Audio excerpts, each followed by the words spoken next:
పూర్తి వివరాలు చూసే ముందు మా ఛానల్ ని సబ్స్క్రైబ్ చేయడం మర్చిపోకండి. శ్రీ గురుభ్యో నమః.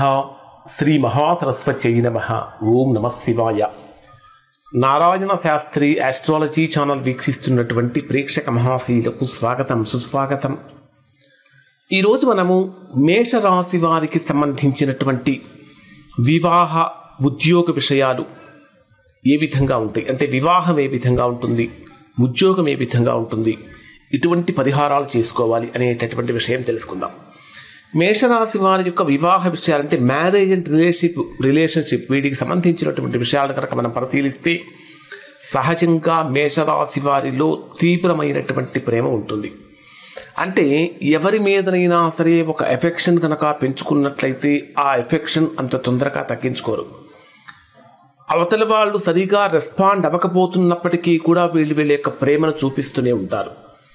ఇది వీరిలో ఉండేటటువంటి స్వచ్ఛమైనటువంటి నిష్కల్మషమైనటువంటి ప్రేమకు తార్కాణం అని చెప్పాలి.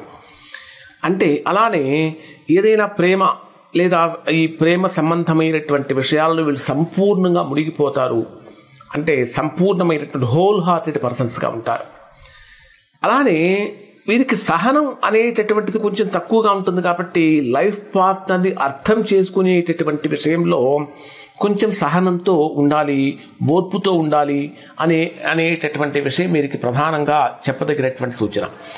అలానే మేషరాశి వారు అనవసరమైనటువంటి వాదనలు కానీ ఆర్గ్యుమెంట్స్ కానీ చేయకూడదు. ఈ అనవసరమైనటువంటి వాదనలు ఇవి చేయటం వలన మనస్పర్ధలకు దారితీసి బంధాలు బలహీనపడేటటువంటి ప్రమాదం ఏర్పడుతుంది.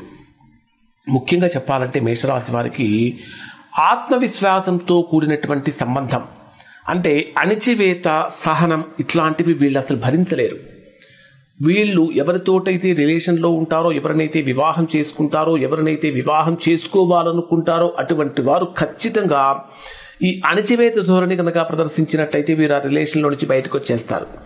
అసహనానికి గురైపోతూ ఉంటారు. వీళ్ళు ఎక్కువగా కూడా స్వేచ్ఛను కోరేటటువంటి బంధాలు చక్కగా ఆస్వాదిస్తారు అని చెప్పాలి.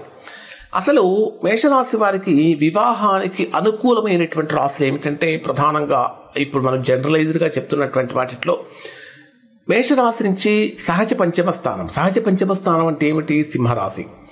అంటే మేషరాశి నుంచి సహజ పంచమ స్థానమైనటువంటి సింహరాశి వారు మేషరాశి వారికి అనుకూలమైనటువంటి వారుగా ఉంటారు వివాహానికి. కారణం ఏమిటంటే ఇద్దరూ కూడా ధైర్యవంతులుగా ఉంటారు.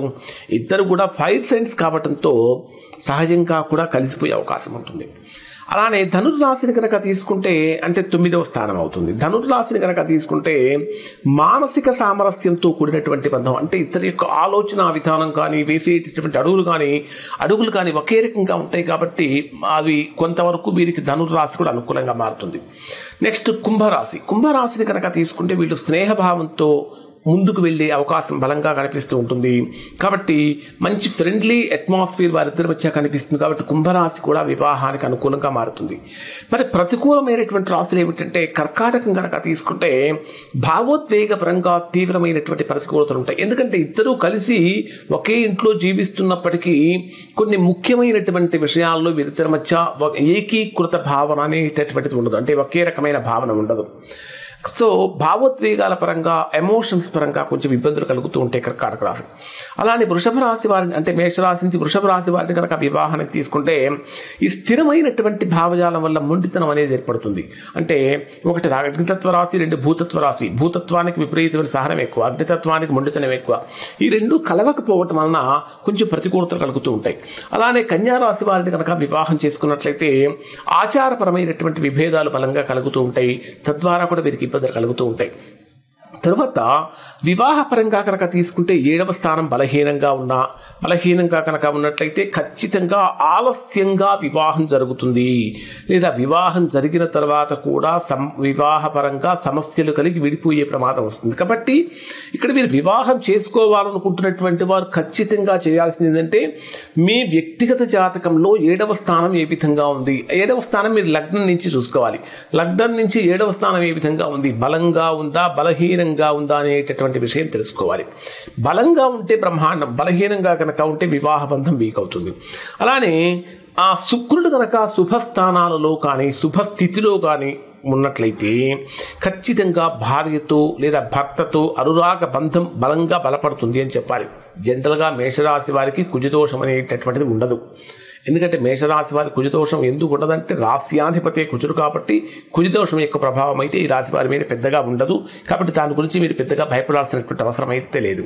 నెక్స్ట్ కెరియర్ వైజ్గా ఏ విధంగా ఉంటుంది? ఇప్పుడు మనం చెప్పేటటువంటివి చాలా సంక్షిప్తంగా తెలియజేస్తున్నాను. డీప్గా తెలియజేయడానికి సమయం సరిపోదు కాబట్టి సంక్షిప్తంగా తెలియజేస్తున్నాను. కెరియర్ వైజ్గా వీరికి ఏ విధంగా ఉంటుందంటే మేషరాశి వారికి అనుకూలమైనటువంటి శాఖలను కనుక పరిశీలిస్తే ప్రధానంగా రక్షణ శాఖ, పోలీస్ శాఖ, ఆర్మీ మొదలైనటువంటివి బ్రహ్మాండంగా పనికొస్తాయి.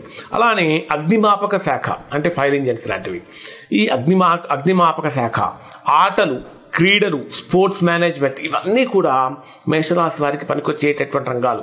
ఇంకా సర్జన్స్గా కానీ ఫిజియోథెరపిస్ట్గా కానీ ఇవి వీరికి ప్రొఫెషన్స్ బ్రహ్మాండంగా మారతాయని చెప్పాలి.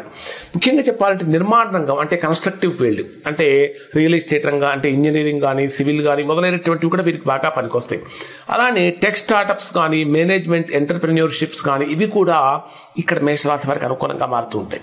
రాజకీయ రంగం కూడా వీరికి అనుకూలంగా మారుతుంది. ఎందుకంటే నాయకత్వ లక్షణాలు ఉంటాయి కాబట్టి అనుకూలంగా మారుతుంది.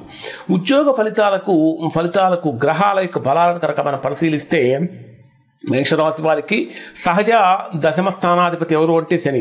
అంటే ఈ పదవ భావానికి శని దృష్టి కనుక ఉన్నట్లయితే లేదా పదవ భావంలో శని కనుక స్వక్షేత్రంలో ఉన్నట్లయితే ఖచ్చితంగా వీరికి స్థిరమైనటువంటి ఉద్యోగం లభిస్తుంది.